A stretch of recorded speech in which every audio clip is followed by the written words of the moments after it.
Hello दोस्तों, स्वागत है इस वीडियो पे जिस पे हम लोग बात करने वाले हैं परिमेय तथा अपरिमेय संख्याओं पर लगने वाली जो संक्रियाएं होती हैं उनके बारे में हम लोग बात करेंगे। क्या होती हैं परिमेय और अपरिमेय की संक्रियाएं? तो देखिए दोस्तों, जैसे हम लोगों को पता होना चाहिए कि परिमेय और परिमेय, जब भी परिमेय और परिमेय को जोड़ते कैसे हैं, घटाते कैसे हैं, ठीक है, गुणा कैसे कराते हैं, भाग कैसे कराते हैं, ठीक है, दो परिमेय संख्या और अपरिमेय संख्या दोनों के लिए इस वीडियो में हम लोग चर्चा करेंगे। ठीक है दोस्तों, तो हम आगे बढ़ते हैं इस वीडियो में हम क्या सीखने वाले दोस्तों, ये आपको पता होना चाहिए। इस वीडियो पे हम लोग सीखने वाले हैं कि जो रूट वाले, इस तरह वाले जो सवाल होते हैं दोस्तों, इस तरह के क्वेश्चंस जो होते हैं जिसमें रूट लगा होता है, कई सारे बच्चे जो है वो डर जाते हैं। इस तरह के जो है थोड़ा सा कठिन लगने लगता है उनको, जबकि वो इतना कठिन नहीं है। जैसा मैं पढ़ा रहा हूँ बस केवल उस तरह आप लोगों को समझना चाहिए। इसके बाद आपको कुछ भी कठिन नहीं लगेगा इस टॉपिक से। ठीक है दोस्तों, तो देखिए हम लोग स्टार्ट करते हैं। इस तरह की जो भी यहाँ पे रूट वाली संख्याएं लगी होती हैं उनका जोड़ घटाना गुणा भाग कैसे किया जाता है, इस वीडियो हम लोग जोड़ घटाना का कवर करेंगे। कैसे करते हैं दोस्तों, एक एक करके पूरा स्टेप ध्यान से देखिएगा। तो देखिए सबसे पहले परिमेय अपरिमेय क्या बात होती है।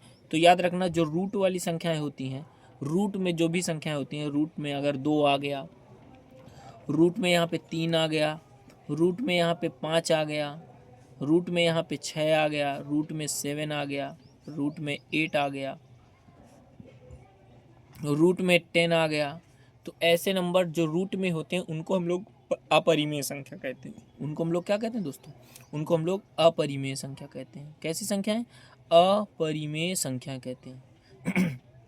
अच्छा, आप लोग सोच रहे होंगे दोस्तों कि यहाँ पे मैंने 4 क्यों लिया, क्यों नहीं लिया, यहाँ पे मैंने 9 क्यों लिया। क्योंकि देखिए दोस्तों, जब भी 4 और 9 की बात आती है, 4, 9 और बहुत सारी ऐसी संख्याएं होती हैं जिनका दोस्तों वर्गमूल आ जाता है। वर्गमूल होता है। वर्गमूल क्या होता है? वर्गमूल क्या होता है?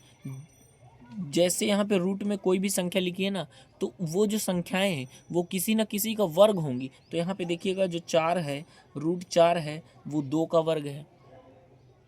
मतलब रूट 4 का जो वर्गमूल हो जाएगा वो 2 हो जाएगा दोस्तों। इसी तरह रूट 9 का वर्गमूल हो जाएगा 3 हो जाएगा। क्यों? क्योंकि 3 का वर्ग 9 होता है। कहने का मतलब जो जिनका वर्ग निकल आए उनको हम पूर्ण वर्ग संख्या कहते हैं। मतलब इनके अंदर पूर्ण वर्ग संख्या फंसी हुई है।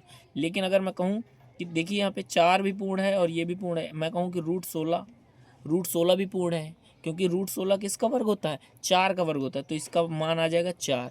लेकिन इनका मान आप नहीं निकाल सकते हो। ठीक है, इनका मान आप नहीं निकाल सकते हो, तो इसलिए इनको हम लोग अपरिमेय संख्या कहते हैं। ठीक है, अपरिमेय संख्या दोस्तों आपको क्लियर हो गया होगा। इसके बाद हम लोग बात करेंगे परिमेय संख्या का। तो परिमेय संख्या दोस्तों, अभी तक आपने जो भी पढ़ा है परिमेय संख्या जैसे 1 हो गया, 2 हो गया, 3 हो गया, 0 हो गया। परिमेय संख्या वो होती हैं जो अंश बटे हर के रूप में लिखी हो।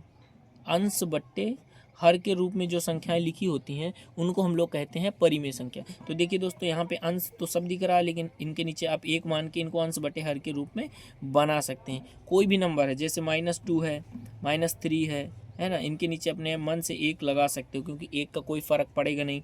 जैसे -3/2 है, -4/5 है। तो इस तरह की जो नंबर्स होते हैं, दशमलव वाली कुछ संख्याएं भी होती हैं, याद रखना। जैसे 2.5 है, तो ये भी परिमेय संख्या है। ठीक है, 4.967 है, इस तरह की संख्याएं ये भी परिमेय संख्या होती हैं दोस्तों। ठीक है, तो इस तरह के नंबर जो होते हैं, मतलब ऐसी संख्याएं जो अंश बटे हर के रूप में लिखी होती हैं उनको हम लोग परिमेय संख्या बोलते हैं, जो अंश बटे हर के रूप में लिखी। ठीक है, अब यहाँ पे परिमेय अपरिमेय आपको क्लियर हो गया होगा। कोई भी जैसे नंबर ऐसे लिखा है 4, तो ये परिमेय संख्या है। 5 परिमेय संख्या, 0 परिमेय संख्या, ये सभी परिमेय संख्या है। ठीक है, तो ये आज की इस वीडियो में हम लोग यही बात करने वाले हैं कि हम लोग परिमेय अपरिमेय, मतलब जो अपरिमेय संख्या होती हैं, रूट वाली जो संख्याएं होती हैं, उनको हम लोग जोड़ते घटाते कैसे। जैसे मैं कहूँ कि यहाँ पे 4 में हमें 4 जोड़ना है, तो ये भी परिमेय है और ये भी परिमेय है। तो आंसर, मतलब कहने का मतलब परिमेय संख्या तो हम लोग बचपन से जोड़ते आए हैं। 4 और 4 8 होता है। 5 में हम लोगों को 9 जोड़ना है, तो 14 हो जाएगा। ये भी परिमेय है, ये भी परिमेय है। ठीक है, तो परिमेय संख्याओं को जोड़ना हम लोग सीख चुके हैं बचपन में। आज हम इस वीडियो पे हम लोग इस तरह के टॉपिक्स को कवर करने वाले हैं जिसमें दोस्तों रूट लगा होता है। क्या लगा होता है? जिनमें इस तरह के रूट होता है। बहुत सारे बच्चे इनसे डर जाते हैं। ठीक है, तो आपको बेहद आसान तरीके से मैं समझाऊंगा। देखो, ये जो रूट वाली संख्या होती है ना, जैसे यहाँ पे आपको दिख रहा है, तो यहाँ पे इसको जोड़ेंगे कैसे? ठीक है। तो यहाँ पे सबसे पहली बात ये होती है कि कभी भी रूट वाली संख्या जब भी जुड़ती या घटती है तो उसमें ये देखना चाहिए दोस्तों कि जो रूट के अंदर संख्या है, याद रखना यहाँ पे हमारे पास √2 है और √2 है, तो √2 दोनों जगह सेम है। जो रूट वाली संख्या होती है दोस्तों मित्रों, जो रूट के अंदर संख्या दोनों जगह होती है, जितनी भी संख्या आप जोड़ रहे हैं उन सभी जगह पर जो रूट के अंदर जो संख्या रहेगी वो दोस्तों समान होगी। देखिए यहाँ पे 2 है और 2 है, यहाँ पे रूट के अंदर 2 है 2 है, जरूरी नहीं कि 2 कुछ भी हो सकता है, लेकिन रूट के अंदर दोनों जितने भी जगह आप जोड़ रहे हैं, ठीक है, उन सब के पास सेम नंबर होने चाहिए रूट के अंदर, ठीक है। तो यहाँ पे देखिए √5 है, √5 है, √4 है, √4 है, √5 है और √50 है, तो ये नहीं जुड़ेगा। याद रखना रूट के अंदर अगर अलग अलग संख्या आ गई तो उसको हम नहीं जोड़ सकते। यहाँ पे देखो रूट के अंदर एक संख्या है, ठीक है, जुड़ जाएगा। कैसे जोड़ेंगे वो अभी बात करेंगे। यहाँ पे देखिए इसके पास ये तो परिमेय है और अपरिमेय है, इसके पास तो रूट वाली है ही नहीं, तो ये भी नहीं जुड़ेगा। यहाँ पे दोनों जगह सेम है तो जुड़ जाएगा, यहाँ पे दोनों जगह अलग अलग है तो ये नहीं जुड़ेगा, ठीक है, ये नहीं जुड़ेगा। लेकिन इसमें कुछ स्पेशल इसमें केस लिखे हुए हैं दोस्तों, मैं अभी बताऊंगा कि इस तरह के नंबर्स को कैसे जोड़ते हैं, थोड़ा सॉल्व कर सकते हैं। ये भी यहाँ √9 है, यहाँ भी √9 है, ये तो जुड़ जाएगा, ठीक है। तो इस तरह के नंबर हम पहले कवर करते हैं जिसमें रूट की संख्या समान होती है, ठीक है। रूट में जो अंक लिखे होते हैं वो एक ही तरह के होते हैं, ठीक है। तो यहाँ पे देखो √2 है, √2 है, तो यहाँ पे दोस्तों याद रखना रूट वाली संख्या में ना गुणांक जुड़ता है। क्या जुड़ता है? गुणांक जुड़ता है। गुणांक क्या होता है? जैसे यहाँ से 4√2 प्लस 2√2 है, तो यहाँ पे रूट वाली संख्या, इसका आंसर क्या होगा दोस्तों? इसका आंसर हो जाएगा यहाँ पे √2 दोनों जगह लिखा है तो इनको एक जगह लिखना है, जैसे मैं बता रहा हूँ वैसे ही करना। कितने जगह √2 लिखा है, उनको 2 जगह लिखा, उसको एक जगह कर देना है। और जो भी बिना रूट वाली संख्या, जैसे यहाँ पे 4 है और यहाँ पे 2 है, तो इन दोनों को जोड़ देना है, इन दोनों को दोस्तों जोड़ देना है, इन दोनों को जोड़ देना। तो 4 और 2 8 हो जाएगा, ये हमारा आंसर हो जाएगा।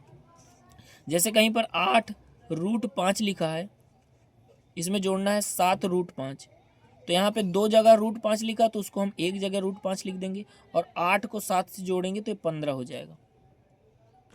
मेरे ख्याल से दोस्तों ये बात समझ में आ रही होगी। अब यहाँ पे देखिए, अब यहाँ पे क्या कह रहा है, यहाँ पे पहला सवाल कह रहा है, पहला क्वेश्चन कह रहा है सॉरी दोस्तों, √2 और √2। यहाँ पे दोस्तों यहाँ पे कुछ नहीं लगा इसके साथ में, तो एक मान के चलिए कि एक है और इसके साथ भी एक है, तो एक और एक मिलकर सबसे पहले तो 2 जगह √2 है तो इसको हम लिख देंगे एक जगह √2, और एक इसके साथ लगा, एक इसके साथ लगा तो 2 हो गया, तो इसका आंसर हो जाएगा 2√2। इसी तरह यहाँ पे देखिए दोस्तों, √5 2 जगह लिखा तो इसको हम एक जगह लिख देंगे, और जो भी बची हुई संख्याएं इनको इससे जोड़ देंगे, तो 8 और 10 ये हो जाएगा 18 हो जाएगा। ये हमारा फाइनल आंसर हो जाएगा। कितना आसान है दोस्तों, बेहद आसान है, ठीक है। इसके बाद यहाँ पे देखिए, यहाँ पे 5 है और यहाँ पे 50 है, तो यहाँ पे कैसे होगा? यहाँ पे हो ही नहीं सकता, ठीक है। इनका ना तो जोड़ होगा और ना तो घटाना होगा, क्योंकि रूट के अंदर संख्याएं सेम नहीं है ना। और इसको हम क्या कर सकते? कुछ नहीं कर सकते। यहाँ पे देखिए इसके पास तो रूट वाली है ही नहीं, इसका भी कुछ नहीं हो सकता, ठीक है। आगे बढ़ते हैं। यहाँ पे देखिए √8 है और √2 है। यहाँ पे मैंने स्पेशल केस इसलिए कहा था दोस्तों, क्योंकि देखिए ध्यान से, √8 है ना, तो याद रखना रूट के अंदर केवल संख्या जो होनी चाहिए वो अभाज्य संख्या होनी चाहिए। इस बात का बहुत ध्यान रखिएगा। क्या होनी चाहिए? अभाज्य संख्या होनी चाहिए। यहाँ पे भाज्य है 8, तो इसको थोड़ा सा मैं करेक्शन करता हूँ। इसको कैसे लिखेंगे? 8 है तो 8 को हम तोड़ के लिखेंगे। ऐसे नंबर्स में, मेरी बात ध्यान से सुना, ऐसे नंबर्स में तोड़ेंगे दोस्तों जिसमें से कोई 2 संख्या में एक संख्या का वर्ग निकल आए। जैसे यहाँ पे मैं कहूँ कि √8 को हम लिख सकते हैं, √8 को लिख सकते हैं, √8 को हम लिख सकते हैं रूट के अंदर 4 × 2 लिख सकते हैं कि नहीं दोस्तों? 4 × 2 लिख सकते हैं कि नहीं? 4 × 2 लिख सकते हैं।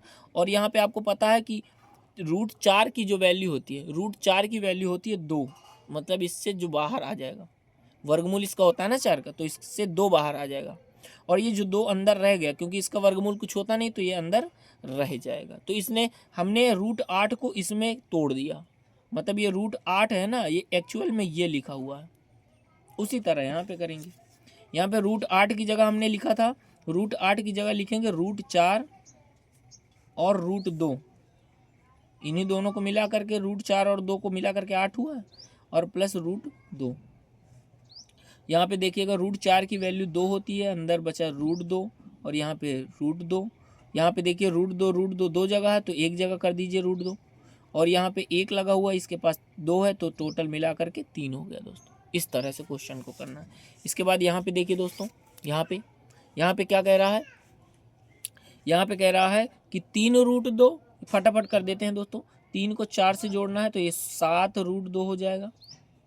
इसके बाद यहाँ पे देखिएगा तो ध्यान से अगर देखोगे तो √4 इन दोनों का वर्गमूल निकल आएगा, तो ये हो जाएगा 9, इसका वर्गमूल 2 होता है और इनके बीच में एक गुणा लगा है, प्लस 10 इसका वर्गमूल भी 2 होता है, तो ऐसे हो जाएगा। ठीक है, तो ये जाएगा 9 दूनी 18 प्लस 10 दूनी 20, तो 18 20 हो जाएगा 38। कितना हो जाएगा दोस्तों? 38 हो जाएगा। तो इसका आंसर ऐसे आएगा।